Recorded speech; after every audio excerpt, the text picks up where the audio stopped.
তুমি যদি বন্ধু গান দেখে মজা পাও, নর্তকী দেখে মজা পাও, আল্লাহর কসম আমি সেজদা দিয়ে তার চাইতে বেশি মজা পাই। কসম নিরানন্দ জিন্দিগি পালন করি, তুমি এটা পাইব না।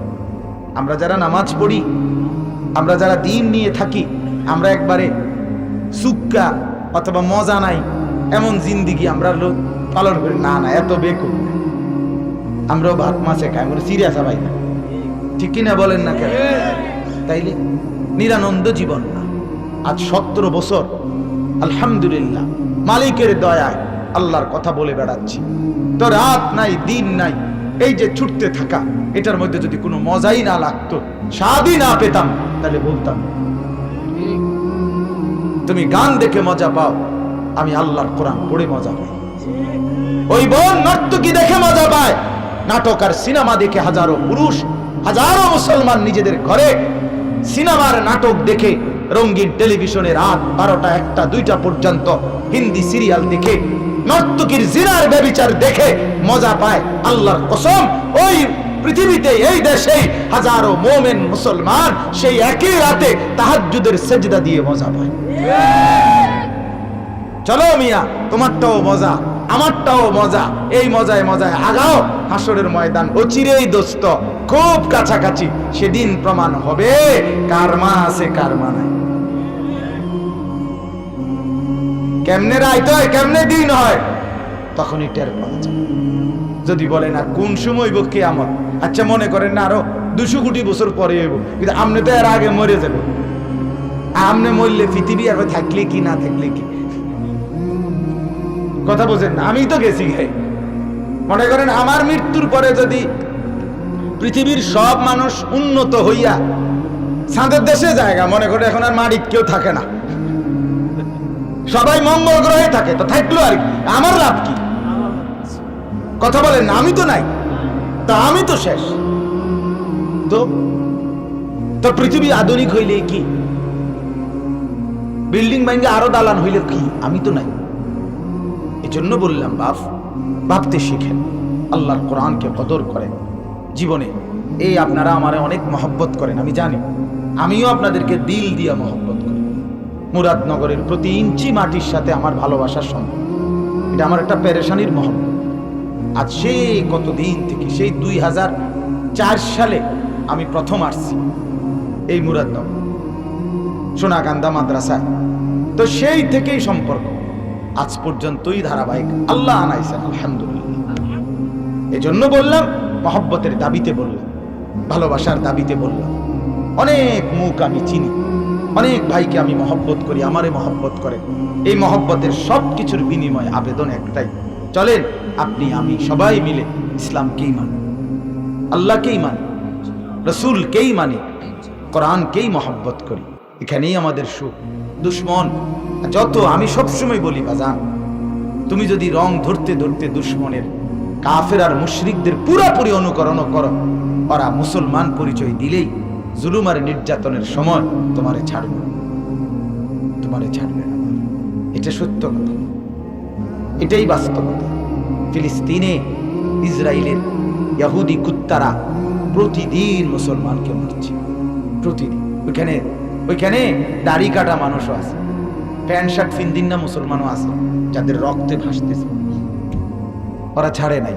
ওরা তো কমপক্ষে এটা ছাড় দেওয়া উচিত ছিল যে এই লোকটার তো দাড়ি টাড়ি শেভ করা, প্যান্ট শার্ট পরা, এটা তো আঙ্গ তরিকার লোক, কমপক্ষে বাহ্যিক একটা মিল আছে, তারে ছেড়ে দিই।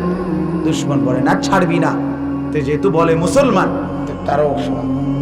তারাও জবাই করে দেয়।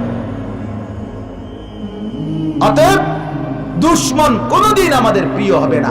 আমাদের প্রিয় আল্লাহ, আমাদের প্রিয় রাসূলুল্লাহ সাল্লাল্লাহু আলাইহি ওয়াসাল্লাম, আমাদের প্রিয় মক্কা, আমাদের প্রিয় মদিনা, আমাদের প্রিয় কোরআন, আমাদের প্রিয় রাসূলুল্লাহ সাল্লাল্লাহু আলাইহি ওয়াসাল্লামের হাদিস, আমাদের প্রিয় মসজিদ, আমাদের প্রিয় মাদ্রাসা। ঠিক কিনা বলেন না কেন? এটাই আমাদের। ভালোবাসলে আল্লাহকেই ভালোবাসেন, ভালোবাসলে নবীকেই ভালোবাসেন, ভালোবাসলে মক্কাকেই ভালোবাসেন, ভালোবাসলে মদিনাকেই ভালোবাসেন, ভালোবাসলে কোরআনকে ভালোবাসেন, ভালোবাসলে সুন্নাতকে ভালোবাসেন, ভালোবাসলে মসজিদকে ভালোবাসেন, ভালোবাসলে মাদ্রাসাকে ভালোবাসেন। এটাই মুসলমান আমরা যারা পরিচয় দেই, আমাদের জন্য এখানেই সুখ, এখানেই শান্তি, এখানেই তৃপ্তি, এখানেই নাজাত, এখানেই জান্নাত। সেজদার মধ্যে, গোলামির মধ্যে, বন্দেগীর মধ্যে।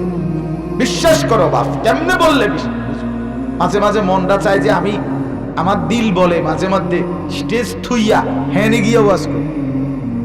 বিশ্বাস করেন, আমার মনের একটা অস্থিরতা মাঝে মাঝে মনে চায় যে আমি পাবলিকের ওইখানে গিয়ে বইয়ে তার কাছে গিয়ে বয়ান। ভাই তুই কেমনে বললে বুঝবি, কিভাবে বললে বুঝবি নামাজ পড়ি? 20 বছর ধরে যার ঘরে রঙিন টেলিভিশন চলতেছে, আপনার আমার মাথার ধরে না। আহা মুসলমান, আজ কতদিন আল্লাহরে ভুলে গেছে। কেমনে এরম বললা আল্লাহরে? কেমনে বললা, কেমনে বললা? আয় হায় হায় হায়। ছেলেরা তোমরা যারা গত 1-2 বছরও কোনোদিন ফজরের নামাজ পড়ো নাই, তুমি কেমনে এতটা ভুলে গেলা? কেমনে রে বাপ? আল্লাহরে কেন ভুলে গেলা? চিনলা না মনিব? মালিক চিনলা না?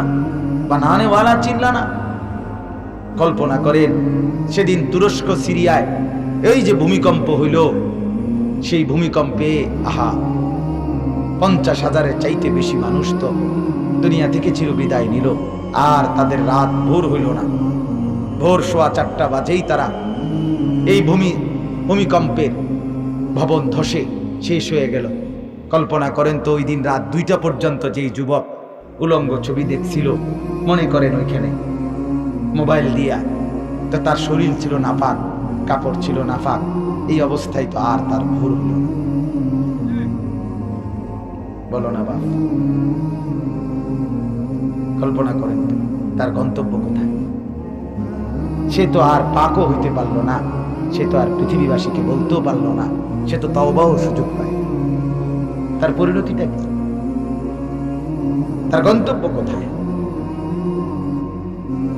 মনে করেন এরকম সেদিন রাতে যত লক্ষ মানুষ, কত মানুষ রাত্রিবেলা শেষ, মুসলমানের সমাজের শেষ আমল রাত্রে টেলিভিশন রিমোট টিপে দেখতে দেখতে দেখতে দেখতে যখন ক্লান্তি আসে তখন ঘুমায় যায়, ঠিক না?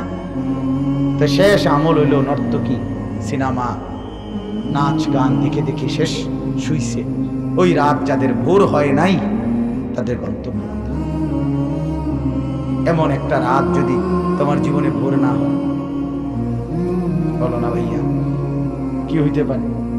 তুরস্কের ভূমিকম্প যদি আমরা শুনি, আমাদের ভূমিকম্পের কথাও তো তারা শুনতে পারে, হতে পারে না? কথা বলেন না, সামনে হইতে পারে না? তো অতএব এই একই কথা, কি বলবো আর।